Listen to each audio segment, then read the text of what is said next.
Actually, our like a whole town, a whole area within the Northeast is looking for solutions for something. We've had a problem with one concrete developer using some chemicals or some rocks that are, now we have crumbling foundations. Our towns, all surrounding towns and cities, our homes that we've spent all our lives building and paying for. We get it, but feel Okay. the case you're making against yourself as you were explaining the things that are going wrong for you. In justifying a physical solution, you are amplifying the problem in a way that will keep you from any solution.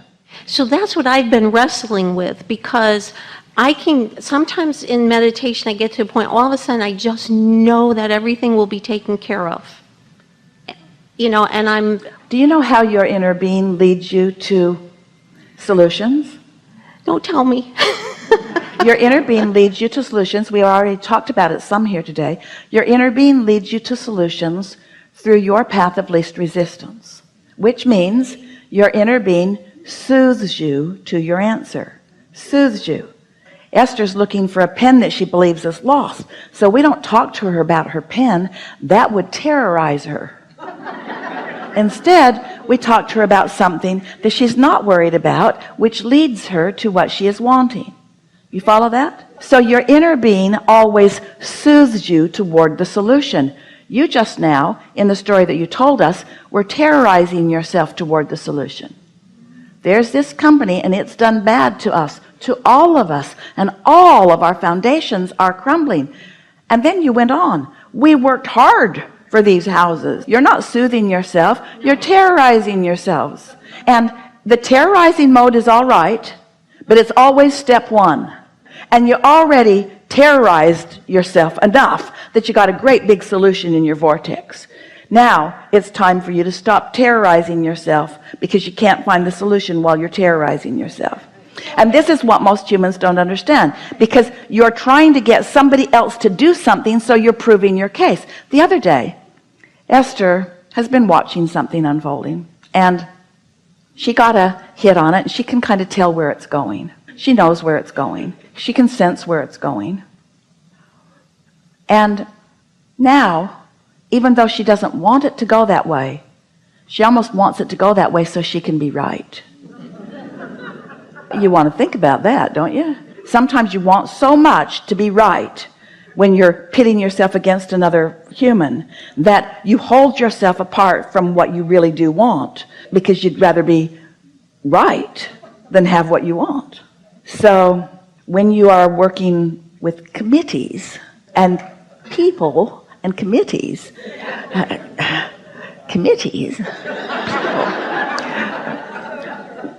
you might want to go to your vortex and call another council. There are so many dead contractors that would like to play with you.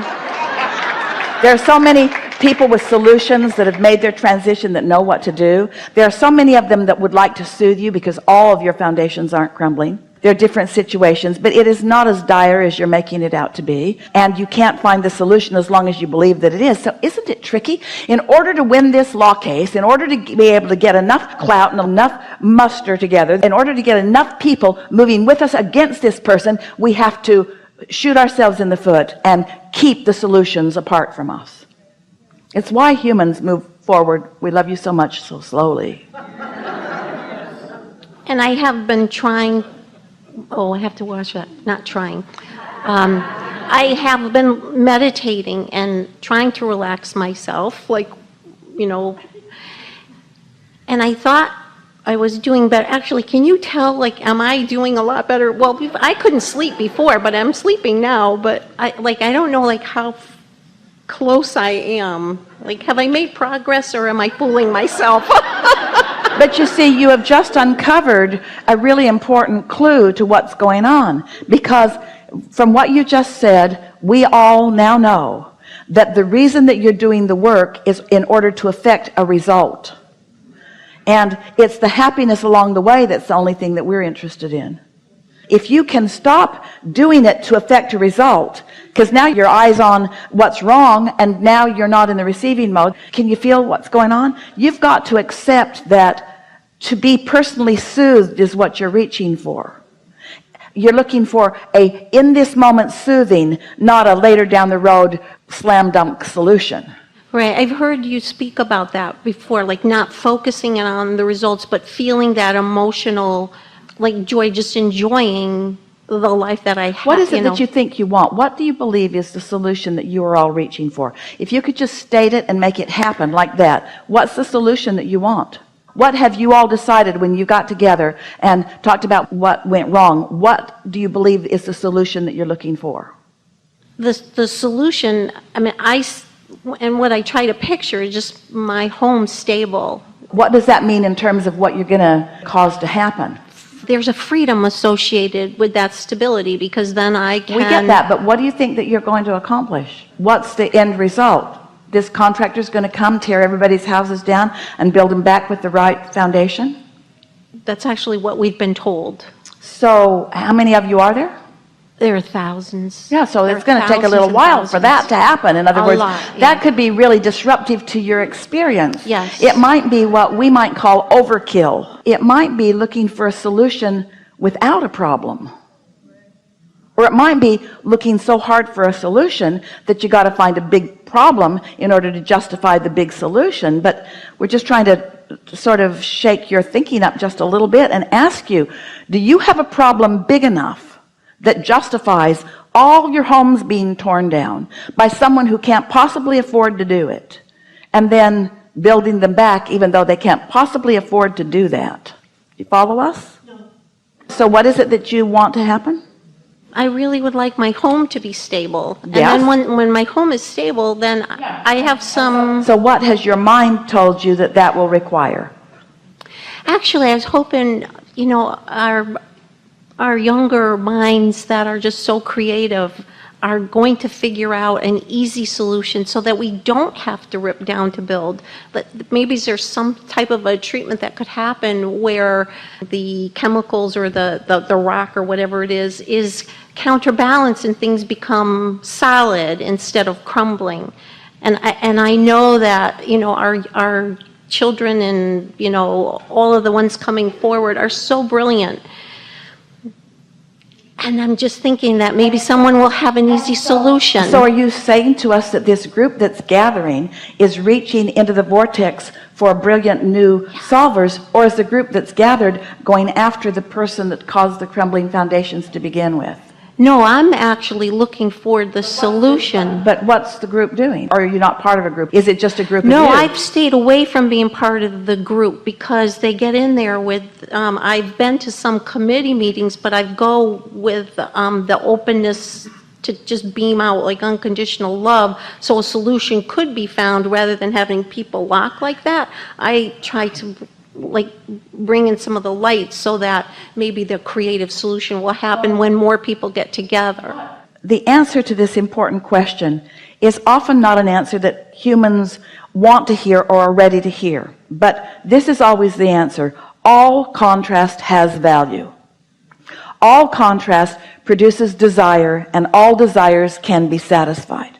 But the whole point of deliberate creation is that you have to find that balance between the contrast that produces the desire and your focus, which causes you to align with the desire. That's what attraction is. It's one thing to identify a problem, and while you're identifying a problem, you're actually in the mode of attracting more of the problem. But as you're in the mode of attracting more of the problem, you're also in the mode of asking for a stronger solution. And as you ask for a stronger solution, the evolution is happening. Life is getting better, and the solution is viable and can come to you. But the thing that is important, and it's what we talk about all day, every day, is you got to find some way of becoming solution-oriented rather than problem-oriented, and that's what this discussion is all about. So, of course, there are all kinds of solutions that could come, and sometimes the solution really is this home will come down and another one will be erected. In other words, but that's happening all the time anyway. The point that we want to make with you, and maybe you've already discovered it and it's why you're staying away from those meetings, but anytime that you are justifying your desire, you're working against yourself. You don't have to explain anything to anybody. And this is the most important part of this conversation. If you can, we're talking to all of you, talking to all of humanity, if you can no longer need a target to blame, for something that isn't working out for you, you can get to your solution so much more rapidly. But humans go this long, hard way because you feel like you have to justify what you want instead of being appreciative of the problem, which gave you the desire for a solution which will take you into a better place. That's what existence is. We should all be praising everything that goes wrong, because the things that are going wrong are what make sure we all stick around eternally. Because if there weren't contrast, there wouldn't be expansion, and if there weren't expansion, we would have all petered out a long time ago. Right. I feel good. I think when this initially started, I think I was in that blame. And this is an important time for you to pull yourself out of the physicality of it, because the more you're involved in the physicalness of it, the more your logic and reason won't let you find a solution, because the solution hasn't been discovered yet. The solution isn't in existence yet. The solution the way you want it doesn't yet exist. And in order to allow it to exist, you've got to stop chewing that old gum. Right. And well, the other thing that I wasn't sure well, I know there are no mistakes, but when I did move from the blame, and then it was like, okay, I know this is going to be solved. I have that feeling inside. But then what I did was I just let it go, and then I was focusing on doing things that were just more joyful for me. So what a terrible price you're paying. And it doesn't feel like you're as productive when you're focusing upon things that are more joyful. Is that what you're saying to us? No, I'm really enjoying doing more of the things. I'm doing more in the hospital and singing and, creating. So the point you're making is? So I let that go, and I'm just. And so we've just been talking about it for the last half hour because you let it go? No, because no, I think because I guess I'm trying to figure out, like, and I know we're not supposed to time solutions, but where. You see, what you're helping us to explain. With impatience, I guess. What you're helping us to explain is that here you are, a leading edge creator who has access to the energy that creates worlds. But how are you going to decide what you want to flow the energy toward? Well, life will keep giving you ideas. So your life comes at you in response to your attraction. Your life comes to you in response to your attraction, and you keep identifying more and more things to which you would like to flow the energy that creates worlds. So you're all sort of clear about that. Here you have this energy that creates worlds at your fingertips, and there is nothing that you cannot be or do or have. It is completely unlimited. It is completely open-ended. And what you create has only to do with the ideas that come from where you stand.